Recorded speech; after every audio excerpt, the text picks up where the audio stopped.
ನಮಸ್ಕಾರ ಎಲ್ಲರಿಗೂ. ಇಂದು ನಾವು ಫ್ಲೂ ವ್ಯಾಕ್ಸಿನ್ ಅಥವಾ ನ್ಯೂಮೋನಿಯಾ ವ್ಯಾಕ್ಸಿನ್ ಬಗ್ಗೆ ಒಂದು ಚಿಕ್ಕ ವಿಡಿಯೋ. ಏನಪ್ಪ ಇದು ವ್ಯಾಕ್ಸಿನ್ ಯಾಕೆ ತಗೋಬೇಕು? ಕೋವಿಡ್ ನಂತರ ನಮ್ಮ ಎಲ್ಲರಿಗೂ ಗೊತ್ತಾಯಿತು ವ್ಯಾಕ್ಸಿನ್ ಅಂದರೆ ಏನು, ಯಾಕೆ ವ್ಯಾಕ್ಸಿನ್ ತಗೋಬೇಕು. ಸೊ ಇದನ್ನು ನಾವು ಜಡ್ಡನ್ನು ಪ್ರಿವೆಂಟ್ ಮಾಡಲಿಕ್ಕೆ, ಮತ್ತೆ ಅದು ಜಡ್ಡು ನಮ್ಗೆ ಬರಬಾರ್ದು ಅಂತ. ಕೆಲವರಿಗೆ ನ್ಯೂಮೋನಿಯಾ ಅಂತ ಜಡ್ಡದಿಂದ ಸಾವನ್ನಪ್ತಾರೆ. ಹಾಗಾಗಿ ವ್ಯಾಕ್ಸಿನ್ ಭಾಳ ಇಂಪಾರ್ಟೆಂಟ್ ಆಗ್ತದೆ. ಸೊ ನಾವು ನೋಡ್ತೇವೆ ಯಾರಿಗಿದು ಬಹಳ ಮಹತ್ವದ ಅಂದರೆ specially asthma patients, COPD patient, ತುಂಬ ಚಿಕ್ಕ ವಯಸ್ಸು, ಸಣ್ಣ ಮಕ್ಕಳು ಬಿಲೋ 2 years ಏಜ್, ಅಥವಾ ತುಂಬ ಓಲ್ಡ್ ಏಜ್ದವರು, 75 ಮೇಲ್ಪಟ್ಟವರು, ಅವ್ರದ್ದು ಇಮ್ಯುನಿಟಿ ಕಡಿಮೆ ಇರ್ತದೆ. ಕೆಲವೊಬ್ಬರು ಡಯಾಬಿಟೀಸ್ ಪೇಷಂಟ್ ಇರ್ತಾರೆ, ಕೆಲವೊಬ್ಬರು HIV ಪೇಷಂಟ್ ಇರ್ತಾರೆ, ಅವ್ರದ್ದು ಇಮ್ಯುನಿಟಿ ಕಡಿಮೆ ಇರ್ತದೆ. ಸೊ ಇವರಿಗೆಲ್ಲ ನಾವು ರೆಗ್ಯುಲರಾಗಿ ವ್ಯಾಕ್ಸಿನ್ ತೊಗೊಳಿಕ್ಕೆ ಹೇಳ್ತೀವಿ.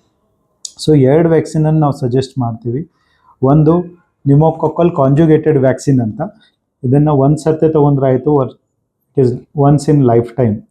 ಈ ವ್ಯಾಕ್ಸಿನ್ ತೊಗೊಂಡ್ಬಿಟ್ರೆ ಇದರದೊಂದು ಚೆನ್ನಾಗಿ ಇಮ್ಯುನಿಟಿ ಆಗುತ್ತೆ. ಕೆಲವರಿಗೆ HIV ಪೇಷಂಟು ಅಥವಾ ಡಯಾಲಿಸಿಸ್ ಮೇಲೆ ಇದ್ದವ್ರಿಗೆ ನಾವೇನು ಮಾಡ್ತೀವಿ, 5 ವರ್ಷ ನಂತರ ಇನ್ನೊಮ್ಮೆ ಅದನ್ನು ತೊಗೊಳಿಕ್ಕೆ, ಬೂಸ್ಟರ್ ತೊಗೊಳಿಕ್ಕೆ ಹೇಳ್ತೀವಿ. 2ನೇ ವ್ಯಾಕ್ಸಿನು ಫ್ಲೂದ್ ವ್ಯಾಕ್ಸಿನ್. ಇದನ್ನು ನ್ಯೂಮೋನಿಯಾ ಪ್ರಿವೆಂಟ್ ಮಾಡಲಿಕ್ಕೆ ಹೆಲ್ಪ್ ಮಾಡುತ್ತೆ. ಇದು ಫ್ಲೂ ವ್ಯಾಕ್ಸಿನ್ ಏನದಲ್ಲ, ನಾವು ಪ್ರತಿ ವರ್ಷ ಇದರಲ್ಲಿ ಒಂದು ಇಯರ್ ಬರ್ತದೆ. ಯಾಕಂತಂದರೆ ಪ್ರತಿ ವರ್ಷ ಸ್ಟ್ರೇನ್ ಚೇಂಜ್ ಆಗುತ್ತೆ. ಸೊ ಈಗ 2025 ನಡೆದಿತ್ತು, ಈಗ ಜನವರಿಯಲ್ಲಿ 2026 ಸ್ಟ್ರೈನ್ ಬಂದುಬಿಡುತ್ತೆ. ಸೊ ಪ್ರತಿ ವರ್ಷ ಸ್ಟ್ರೈನ್ ಚೇಂಜ್ ಆಗುತ್ತೆ. ಸೊ ಇದನ್ನು ಪ್ರತಿ ವರ್ಷ ತೊಗೋಬೇಕಾಗ್ತದೆ.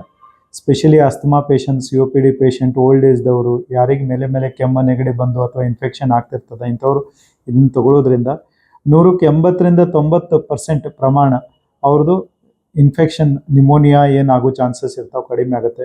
ಸೊ ಲೈಫ್ ಥ್ರೆಟ್ನಿಂಗ್ ಡಿಸೀಸ್ ಏನಂತೀವಿ ನ್ಯೂಮೋನಿಯಾದಂಥದ್ದು, ಅವು ಕಡಿಮೆಯಾಗಿ ಪ್ರಿವೆಂಟ್ ಮಾಡ್ಬೋದು. So always prevention is better than cure. ಹಾಗಾಗಿ ವ್ಯಾಕ್ಸಿನ್ ತೊಗೊಳ್ಳೋದು ಬಹಳ ಇಂಪಾರ್ಟೆಂಟ್. ಏನೇ ಇಂಥದ್ದು ವ್ಯಾಕ್ಸಿನ್ ಬಗ್ಗೆ ಮತ್ತೆ ಮಾಹಿತಿ ಬೇಕಾದರೆ ತಾವು ವೈದ್ಯರಿಗೆ ಕನ್ಸಲ್ಟ್ ಮಾಡಿ ಅವ್ರ ಹತ್ರ ಸಲಹೆ ತೊಗೋಬಹುದು. ಧನ್ಯವಾದಗಳು.